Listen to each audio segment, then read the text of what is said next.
In this video, I'm gonna just teach you real quick how to embody being a confident person. So I've been pretty confident most of my life. What's funny is, even though I know I've been confident, I also know that there are times that I could have been more confident, and I felt the insecurity. I felt the feeling of not being good enough, and I cowered back. And so, because I've gotten aware of that and I've practiced overcoming it, I've helped so many of my clients do the same. And some of it is just a matter of noticing what's happening in our body. So I've said it before on my channel that I am a trained dancer. I've been dancing since I was a kid, but I actually didn't get really hardcore training in modern African diaspora dances and contemporary ballet. I didn't start doing that until I was about 28 years old. So I was well out of college, an older adult by the time I went back to school for dance, and it helped me start really knowing what is going on in my body. And so that helped me when I started speaking more often as an adult, how to notice when I would feel insecure, notice when I wasn't feeling confident. And the more that I practiced that, the more that I would learn to feel those parts of my body with the feelings that I wanted it to feel so that I can execute differently. It's really the equivalent of mindfulness, honestly. Just getting mindful of what's going on in your body, but then not just getting mindful of it and, just zenning out. I would literally have something else to do.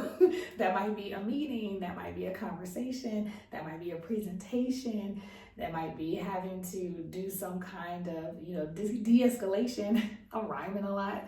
De-escalation, right? And so whatever the case is, I had to figure out what will I need to do to fill my body with the energy or the feeling of what I actually wanted. And so, for example, if this is you, if you're feeling like, it's hard for me to be confident when I'm speaking in front of people, I want you to first off, notice when you first think about the whole idea of speaking, the whole idea of having to state your case, say what needs to be said in front of a group, where do you feel the anxiety in your body? So that's the first thing we have to check. Where is it at? Where do we feel it? Is it in our shoulders?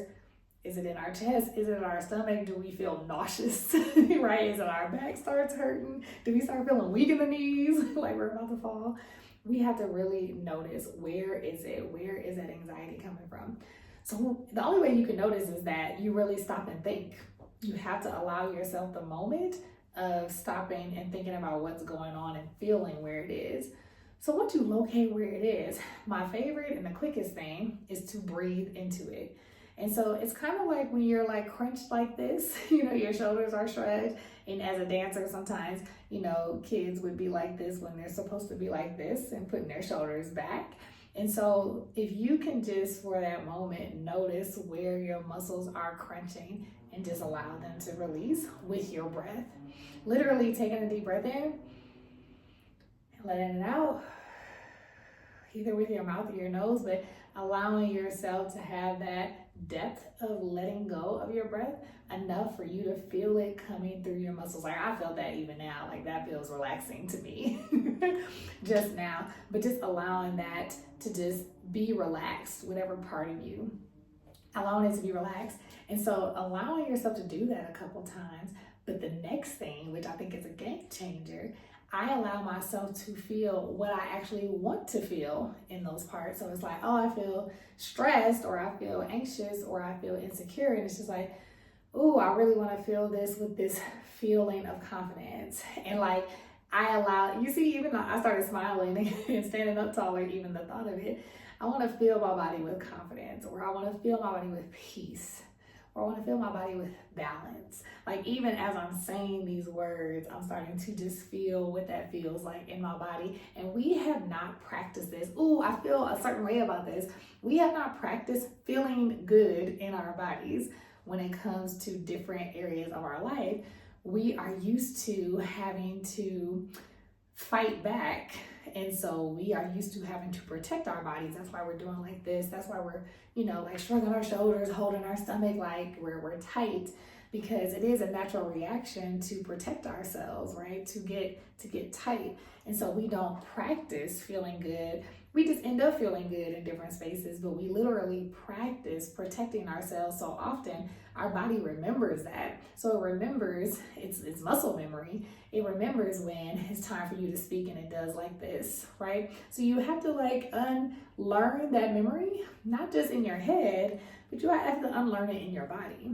And so you have to practice literally feeling your body with confidence. Like, and some people might say, and I've heard this from clients, like, oh, it feels weird, or I don't know how to create that feeling. And so if that is you, you don't know how to create that feeling, I want you to think of something that allows that feeling to come up. Our thoughts are so powerful. If we're thinking about eating ice cream and we think about it and we meditate on enough, you could taste the ice cream. You start salivating. If you're thinking about someone that you love and you think about it long enough, you can almost feel their presence next to you.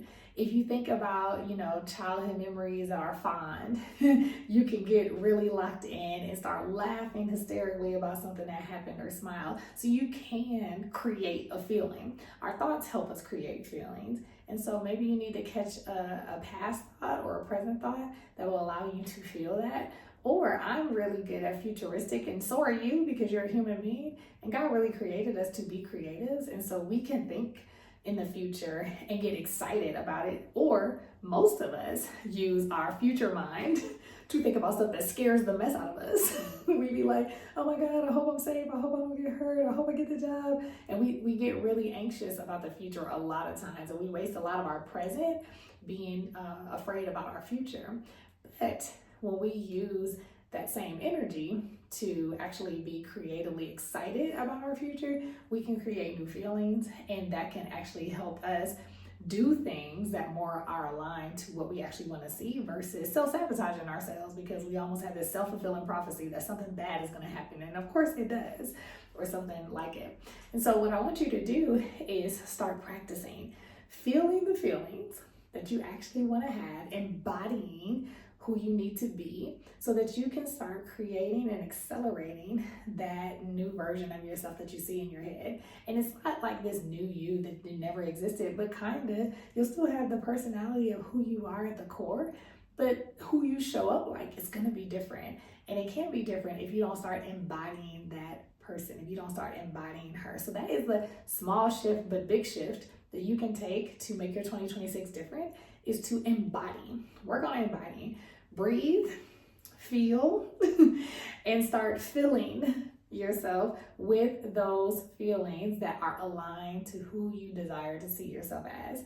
So if you like this, then you'll really like my main character energy playbook. In my main character energy playbook, I love to help you in 21 days really become a whole new person. And so that is free $99. And if you want it, you can get it. You can just click below. And if you like it, I know you will, please let me know. Let me know in the comments. You can definitely email me. You can message me. And I can't wait to see you in the next video.